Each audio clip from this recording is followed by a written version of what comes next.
Cabinet సమావేశం ముగిసింది. కీలక విషయాలపై చర్చించారు. దాదాపు 4 గంటలుగా కొనసాగిన ఈ సమావేశంలో స్థానిక సంస్థల రిజర్వేషన్లపై ప్రధానంగా చర్చించినట్లు తెలుస్తోంది. ఇటు గత కేబినెట్ నిర్ణయాలపైన సమావేశంలో సమీక్షించారు.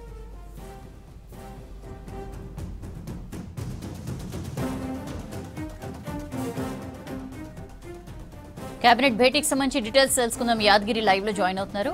యాదగిరి, కేబినెట్ భేటీ అయిపోయినట్లు తెలుస్తోంది. ఏంటి మేజర్ ఇష్యూస్, ఏం చర్చకు వచ్చాయి?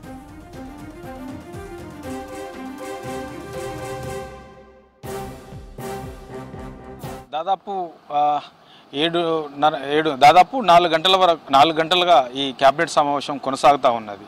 అయితే మరో 10 నిమిషాలలో ఈ కేబినెట్ సమావేశం ముగిసే అవకాశం అయితే కనబడుతుంది. ఎందుకంటే ఇప్పటికే మంత్రుల మీడియా సమావేశానికి సంబంధించినటువంటి నోట్ కూడా రిలీజ్ చేశారు కాబట్టి ప్రస్తుతం అయితే కొనసాగుతున్నది. మరో 10 నిమిషాలలో ఈ కేబినెట్ సమావేశం ముగిసే అవకాశం అయితే ఉంటుంది. అయితే ఇందులో మేజర్గా ఇప్పటివరకు కాంగ్రెస్ ప్రభుత్వం అధికారంలోకి వచ్చిన తర్వాత ఇప్పటివరకు నిర్వహించినటువంటి కేబినెట్ సమావేశాల్లో తీసుకున్న నిర్ణయాలకు సంబంధించి అవి ఇప్పటివరకు ఎన్ని అమలయ్యాయి, ఎన్ని పెండింగ్లో ఉన్నాయి, అమలు కాని సంబంధించినటువంటి అంశాలు ఏవేవి ఉన్నాయి, అవి ఎందుకు అమలు కాలేకపోయి ఏ స్థాయిలో ఉన్నాయి, అవి ఇట్లా మంత్రుల నిర్లక్ష్యం ఏమన్నా ఉందా, లేదా అధికారుల దగ్గర అవి ఆగాయా, ఇంకా ఏ కారణాల చేత అవి అమలుకు నోచుకోలేదు, ఒకవేళ దానికి సంబంధించినటువంటి రీజన్స్ ఏంటి అనే దాని మీద ఈ కేబినెట్ సమావేశంలో మేజర్గా చర్చించినట్లు తెలుస్తా ఉన్నది. దాని మీద అధికారులకు మంత్రులకు కూడా పలు కీలకమైనటువంటి సూచనలు సీఎం రేవంత్ రెడ్డి చేసినట్లు తెలుస్తా ఉన్నది.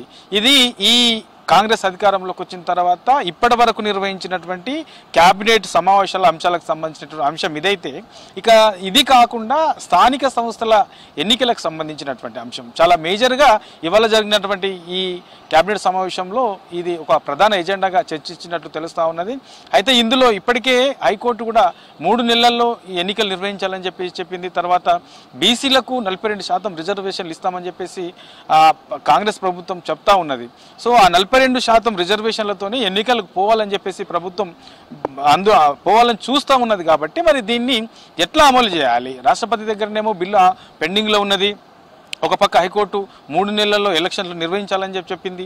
సో మరి ఈ రెండింటిని దృష్టిలో పెట్టుకొని ఇక వీటిని ఎలాంటి న్యాయపరమైనటువంటి చిక్కులు రాకుండా ప్రభుత్వ ఆధ్వర్యంలోనే బీసీలకు గతంలో ఇచ్చినటువంటి హామీ ప్రకారమే 42% రిజర్వేషన్లతో గనక ఎన్నికలకు పోవాలంటే ఏం చేయాలి, ఎట్లా ముందుకెళ్ళాలి అనే దాని మీద ఇవాళ జరిగినటువంటి కేబినెట్లో ప్రధానంగా చర్చించినట్టు తెలుస్తూ ఉన్నది. ఇక ఇప్పటికే ప్రభుత్వం న్యాయ నిపుణుల సలహాలు కూడా తీసుకున్నది. కాబట్టి ఆ న్యాయ నిపుణుల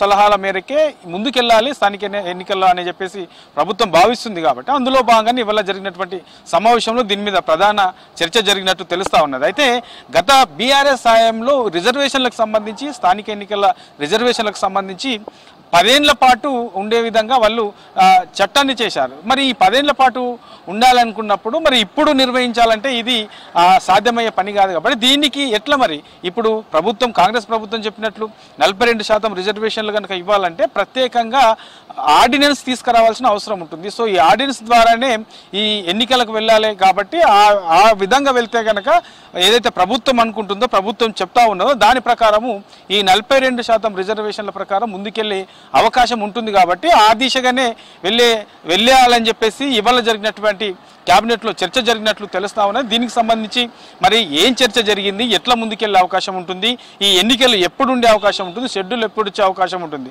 ఇట్లా ఈ అన్నిటిపైన కూడా మరికొద్ది సేపట్లోనే మంత్రుల సమావేశం పెట్టి ఆ మంత్రుల సమావేశంలో దీని మీద ఒక క్లారిటీ ఇచ్చే అవకాశం అయితే కనబడతా ఉన్నది. ఎందుకంటే ఇప్పటికే బీసీ సంఘాల నేతల నుంచి కూడా పెద్ద ఎత్తున డిమాండ్ వస్తుంది. సో రిజర్వేషన్లు ప్రభుత్వ తరపు నుంచి రిజర్వేషన్లు అమలు చేస్తేనే ఎన్నికలకు వెళ్ళాలి, లేదంటే అప్పటి వరకు ఎన్నికలకు వెళ్ళొద్దు అని చెప్పేసి బీసీ సంఘాల నేతలు చెప్తా ఉన్నారు. ప్రభుత్వం కూడా ఈ గతంలో ఇచ్చినటువంటి హామీ ప్రకారమే బీసీలకు 42% రిజర్వేషన్లు అమలు చేస్తూనే వెళ్ళాలని చెప్పేసి ప్రభుత్వం కూడా భావిస్తుంది. కాబట్టి ఆ దిశగానే ముందుకెళ్ళాలి, ప్రత్యేక ఆర్డినెన్స్ తీసుకురావాలని చెప్పేసి ఇవాళ జరిగినటువంటి క్యాబినెట్లో చర్చ జరిగినట్లు తెలుస్తూ ఉన్నది. అంటే నిన్న మొన్నటి వరకు కూడా ఒక ప్రత్యేక జీవో కూడా తీసుకొస్తారని ఒక చర్చ కూడా జరిగింది. కాబట్టి ఆ జీవో గనక తీసుకొస్తే కొంత న్యాయపరమైనటువంటి చిక్కులు వచ్చే అవకాశం ఉంటుంది. కాబట్టి అలా కాకుండా ప్రత్యేకంగా ఆర్డినెన్స్ తీసుకొచ్చి ఈ స్థానిక సంస్థల ఎన్నికలకు వెళ్ళాలని చెప్పేసి ప్రభుత్వం భావిస్తున్నట్టు తెలుస్తుంది. ఇవాళ జరిగినటువంటి కేబినెట్ సమావేశంలో కూడా ఇదే అంశం చర్చకు వచ్చినట్టు తెలుస్తుంది. కాబట్టి పూర్తి స్థాయిలో ఏ నిర్ణయం తీసుకున్నారు, ఎట్లా ముందుకెళ్లే అవకాశం ఉంటుంది, బీసీలకు రిజర్వేషన్లు ఇచ్చే ఎట్లా ఇవ్వనున్నారనే దాని మీద కూడా మరికొద్ది సేపట్లోనే దీని మీద ఒక క్లారిటీ వచ్చే అవకాశం అయితే ఉన్నది సౌజన్య.